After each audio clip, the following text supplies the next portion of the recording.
ಎದ್ದೊಳ್ದ್ರೆ ನಿನ್ನನ್ ಕೂಡ ಕಟ್ ಹಾಕ್ತಾನೆ. ಅರೆ ಇದ್ಯಾರ ಧ್ವನಿ?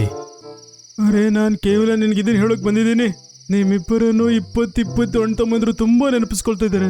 ಅವರೆಲ್ಲ ಗುಹೆ ಒಳಗಡೆ ಸಿಕ್ಕಾಕೊಂಡ್ಬಿಟ್ಟಿದ್ದಾರೆ ಮತ್ತೆ ತುಂಬಾನೇ ಅಳ್ತಾ ಇದ್ದಾರೆ. ಇದರ ಅರ್ಥ ಅದೇ ರೀತಿ 20 ಪಕ್ಷಿ ಮತ್ತೆ ಬುಲ್ಬುಲ್ ಕಾಡಲ್ಲೇ ಇದ್ದಾರೆ. ಸಾಯಂಕಾಲದ ಸಮಯ ಎಲ್ಲಾ ಪಕ್ಷಿಗಳು ಒಂದು ತೋಟದಲ್ಲಿ ಕುತ್ಕೊಂಡು ಆರಾಮಾಗಿ ಮಾತಾಡ್ಕೋತಾ ಇರ್ತಾರೆ. ಆಗ ಸಿಟಿಯಲ್ಲಿ ಜೀವಿಸ್ತಿರುವ ಗೋಲ್ಡಿ ಅಲ್ಲಿಗೆ ಬರ್ತಾನೆ. ಹೇಗಿದ್ದಾರೆ ನನ್ನ ಪ್ರೀತಿಯ ಗ್ರಾಮಸ್ಥರೇ? ಅನ್ಸುತ್ತೆ ನೀನು ಪಟ್ಟಣದಲ್ಲಿ ಇದ್ಕೊಂಡು ತುಂಬಾನೇ ಖುಷಿಯಾಗಿದೆಯಾ ಅಂತ. ಮತ್ತೇನು, ಪಟ್ಟಣದಲ್ಲಿ ಎಲ್ಲವ ತುಂಬ ಚೆನ್ನಾಗಿರುತ್ತೆ. ಮತ್ತೆ ನೀನೇನು ಆಹಾರ ಹುಡುಕ್ತಾ ಇರ್ತೀಯಲ್ಲ, ಪಟ್ಟಣದಲ್ಲಿ ಆಹಾರ ಹುಡುಕೋ ಅವಶ್ಯಕತೆ ಇಲ್ಲ. ಅಲ್ಲ ಅಂದು ನನಗೆ ಮಾಂಸದ ತುಂಡು ಅಲ್ಲಿ ಬಿದ್ದಿರೋದು ತುಂಬ ಸುಲಭವಾಗಿ ಸಿಗುತ್ತೆ. ಮತ್ತೆ ನಿನ್ನಂಥ ಚಿಕ್ಕ ಪಕ್ಷಿಗಳಿಗೆ ಮನುಷ್ಯ ತನ್ನ ಮನೆಯ ಮಹಡಿಯ ಮೇಲೆ ಊಟ ನೀರು ಬೆಳಗ್ಗೆ ನೆಟ್ಟಿರ್ತಾನೆ.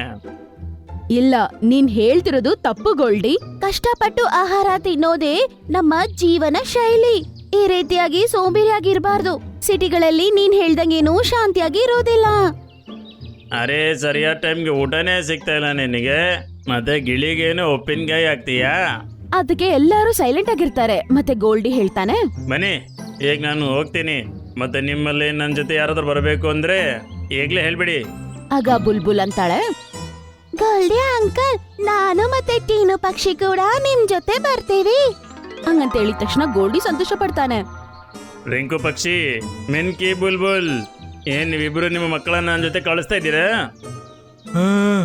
ಇವರವರು ಮನಸ್ಪೂರ್ವಕವಾಗಿ ನಿರ್ಧಾರ ಮಾಡಿದ್ರೆ ನಾವು ತಡೆಯೋಕ್ಕಾಗೋದಿಲ್ಲ. ಆಗ್ಲಿ, ನಾವೀಗ ಹೋಗ್ತೇವೆ. ಹಾಗಾದ್ರೆ ಗೋಲ್ಡಿ ಹದ್ದು ಅಲ್ಲಿಂದ ಹೊರಡು ಬಿಡುತ್ತೆ. ಬುಲ್ಬುಲ್ ಮತ್ತೆ ಟೀನು ಪಕ್ಷಿನ ಅದ್ರ ಜೊತೆ ಕರ್ಕೊಂಡು ಅದು ಅಲ್ಲಿಂದ ಹೋಗತ್ತೆ. ಮಿಟ್ಟು ಬೈಂಡಲ್ಲಿ ಕೂಡ ಏನೋ ಓಡ್ತಾ ಇರತ್ತೆ. ಅದೇನೋ ಯೋಚನೆಗೆ ಒಳಗಾಗ್ಬಿಡುತ್ತೆ. ಬೆಳಗ್ಗೆ ಮೇನಾ ತಾಯಿ ಹೋಗಿ ಅದನ್ನ ಕೇಳಿದಾಗ ಅದು ಹೀಗಂತ ಹೇಳುತ್ತೆ, ಅಮ್ಮ, ನೀ ಪೂರ್ತಿ ದಿನ ಶ್ರಮ ಪಟ್ಟು ಊಟ ತರ್ತೀರಾ, ಮತ್ತೆ ಕೆಲವೊಮ್ಮೆ ರಾತ್ರಿ ಬರ್ತೀರಾ. ಅದಕ್ಕಿಂತ ಒಳ್ಳೇದು ಪಟ್ಟಣದ ಜೀವನ ಅಲ್ವಾ? ನಾವು ಯಾಕೆ ಪಟ್ಟಣಕ್ಕೆ ಹೋಗ್ಬಾರ್ದು? ಆಗ ಮೇನಾಗೆ ಚೆನ್ನಾಗ್ ಅರ್ಥ ಆಗತ್ತೆ, ಮಿಟ್ಟು ಕೂಡ ಸಿಟಿಗೆ ಹೋಗ್ಬೇಕಂತ ನಿರ್ಣಯ ಮಾಡಿದಾನೆ ಅಂತ. ನೋಡು ಮಗನೇ, ನೀನು ಸಿಟಿಗೆ ಹೋಗ್ಬೇಕಂತ ಅನ್ಕೊಂಡ್ರೆ ನೀನ್ ಹೋಗ್ಬೋದು. ಅದನ್ನ ಕೇಳಿಸ್ಕೊಂಡು ಅವ್ನು ತುಂಬಾ ಸಂತೋಷ ಪಡ್ತಾನೆ. ಆದ್ರೆ ಮಗನೇ, ತಿಂಗಳಲ್ಲಿ ಒಂದ್ಸಲ ಆದ್ರೂ ನನ್ನ ನೋಡಕ್ ನೀನ್ ಬರ್ಬೇಕು, ಆಯ್ತಾ? ಆಯ್ತು ಅಮ್ಮ. ಹಂಗಂತ ಹೇಳಿ ಅವನು ಸಿಟಿ ಕಡೆಗೆ ಹಾರ್ಕೊಂಡು ಹೋಗ್ತಾನೆ. ತುಂಬಾ ಸಂತೋಷವಾಗಿರ್ತಾನೆ. ಅವನು ತುಂಬಾ ಫಾಸ್ಟ್ ಆಗಿ ಹಾರ್ಕೊಂಡು ಹೋಗ್ತಾ ಇರ್ತಾನೆ. ಸರಿಯಾಗಿ 4 ಅವರ್ ಹಾರಿದ ನಂತರ ಅವನು ಸಿಟಿಗೆ ಹೋಗಿ ಸೇರ್ಕೋತಾನೆ. ಗೋಲ್ಡಿ ಅಂಕಲ್ ಹೇಳಿದ್ರು, ಮನುಷ್ಯರು ತನ್ನ ಮನೆಯ ಮಡಿ ಮೇಲೆ ಊಟ ನೀರು ಕಂಡಿಟ್ಟೇ ಇಟ್ಟಿರ್ತಾರೆ ಅಂತ. ಆದ್ರೆ ನನ್ಗೆ ಇಲ್ಲಿ ಯಾವ ಮಡಿ ಮೇಲೂ ಊಟ ನೀರು ಕಾಣಿಸ್ತಿಲ್ಲ. ಅವನು ಮತ್ತೆ ಒಂದು ಏರಿಯಾಗ ಹೋಗ್ತಾನೆ. ಅಲ್ಲಿ ಕಚಡ ಬಿದ್ದಿರತ್ತೆ, ಮತ್ತೆ ಡಸ್ಟ್ಬಿನ್ ಕೂಡ ಫುಲ್ ಆಗಿ ತುಂಬಿಡತ್ತೆ. ಛೀ, ಈ ಮನುಷ್ಯ ಈ ಕಸವನ್ನ ಎಲ್ಲ ಇಟ್ಟಿರ್ತಾನೆ. ಆಗ ಒಂದು ಡಸ್ಟ್ಬಿನ್ ಇಂದ ಗೋಲ್ಡಿ ಹದ್ದು ಆಚೆ ಬರುತ್ತೆ. ಮನೆ, ಇವತ್ತಿಂದ ಊಟ ಮುಗೀತು. ನಾಳೆಗೆ ಮೇಲೆ ಮಾಲೀಕ ಇದ್ದಾನೆ. ಅರೆ ಗೋಲ್ಡಿ ಅಂಕಲ್, ನೀವ? ಮಿಟ್ಟು, ನೀನಿ ಪಟ್ಟಣದಲ್ಲಿ? ಗೋಲ್ಡಿ ಅಂಕಲ್, ನಿಮ್ಮ ಮಾತಿನ ಮೇಲೆ ಪ್ರಭಾವ ಆಗಿನೇ ನಾನು ಇಲ್ಲಿಗೆ ಬಂದಿರೋದು. ಆದ್ರೆ ನೀವು ಇಲ್ಲಿ ಕಸದಲ್ಲೇ ಊಟ ಹುಡ್ಕೊಂಡ್ ತಿಂತ ಇದ್ದೀರಾ. ಏನ್ ಹೇಳಲಿ ಮಿಟ್ಟು, ನಾನು ಆ ಮಾತುಗಳನ್ನೆಲ್ಲ ನಿಮ್ಮನ್ನ ನಂಬಿಸೋದಕ್ಕೆ ಹೇಳಿದ್ದು. ಅದ್ರಲ್ಲಿ ಯಾವುದೋ ಸತ್ಯನೇ ಇರಲಿಲ್ಲ. ಗೋಲ್ಡಿ ಅಂಕಲ್, ಏನು ಪಕ್ಷಿ ಮತ್ತೆ ಬಿಲ್ಬುಲಲ್ಲಿ ನಾನು ಈಗಲೇ ಅವ್ರನ್ನ ಭೇಟಿ ಮಾಡಬೇಕು. ಅರೆ ಅವ್ರ ಬಗ್ಗೆ ನಾನು ಏನು ಹೇಳಲಿ, ಬಾ ನನ್ನ ಜೊತೆ, ನಿನಗೆ ತೋರಿಸ್ತೀನಿ. ಗೋಲ್ಡಿ ಹದ್ದು ಮಿಟ್ಟುನ ಕರ್ಕೊಂಡು ಒಂದು ಮನೆಯ ಬಳಿ ಹೋಗ್ತಾನೆ. ಅವರು ಒಂದು ಕಿಟಕಿ ಒಳಗಡೆಯಿಂದ ನೋಡ್ತಾರೆ. ಅಲ್ಲಿ ಒಂದೇ ರೂಮಲ್ಲಿ 2 ಪಂಜರ ಇತ್ತು. ಒಂದ್ರಲ್ಲಿ ಬುಲ್ಬುಲ್ ಮತ್ತೆ ಇನ್ನೊಂದ್ರಲ್ಲಿ ಟೀನು ಇದ್ರು. ಅರೆ, ಇದು ನಮ್ಮ ಬುಲ್ಬುಲ್ ಮತ್ತೆ ಟೀನು ಪಕ್ಷಿ. ಆಗ ಒಬ್ಬ ವ್ಯಕ್ತಿ ಆಚೆ ಬರ್ತಾನೆ. ಅವನು ಫೋನ್ ಮಾತಾಡ್ತಾ ಆಚೆ ಬರ್ತಾನೆ. ಹಲೋ, ನಾನು ಅರವಿಂದ್ ಮಾತಾಡ್ತಾ ಇದ್ದೀನಿ.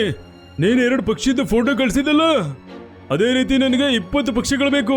ಸರಿನಾ? ಸಿಕ್ಕಿದ್ಮೇಲೆ ನನಗೆ ಹೇಳು. ಸರಿ, ಸಿಕ್ಕಿದ್ಮೇಲೆ ನಾನು ನಿಮಗೆ ಹೇಳ್ತೀನಿ. ಮತ್ತೆ ಕೇಳು, ಒಂದು ಪಕ್ಷಿಗೆ ನಾನು 2,000 ಕೊಡ್ತೀನಿ. ಒಂದು ಪಕ್ಷಿಗೆ 2,000ನಾ? ಅದರ ಲೆಕ್ಕದಲ್ಲಿ 20 ಪಕ್ಷಿಗಳಿಗೆ 40,000 ಆಗುತ್ತೆ. ಹಂಗಂತೇಳಿ ಅವನ ಫೋನಲ್ಲಿ ಮಾತಾಡ್ಕೋತಾನೆ ಆ ರೂಮ್ ಇಂದ ಆಚೆ ಬಂದ್ಬಿಡ್ತಾನೆ. ಆಗ ಮಿಟ್ಟು ಮತ್ತೆ ಹದ್ದು ಕೂಡ ಆ ರೂಮ್ ಒಳಗಡೆ ಹೋಗ್ತಾರೆ. ಅರೆ ಮಿಟ್ಟು, ನೀನ್ ಇಲ್ಲೇನ್ ಮಾಡ್ತಿದ್ಯಾ? ಹಾ, ನಾನು ಪಟ್ಟಣದಲ್ಲಿ ಇರೋಕೆ ಅಂತಾನೆ ಬಂದಿದ್ದೆ. ಆದ್ರೆ ನೀವಿಲ್ಲೇ ಹೆಂಗ್ ಬಂದ್ರಿ? ಗೋಲ್ಡಿ ಅಂಕಲ್ ಹೇಳಿದ ಮಾತನ್ ಕೇಳಿಸ್ಕೊಂಡು ನಾವ್ ಸಿಟಿಗ್ ಬಂದ್ವಿ.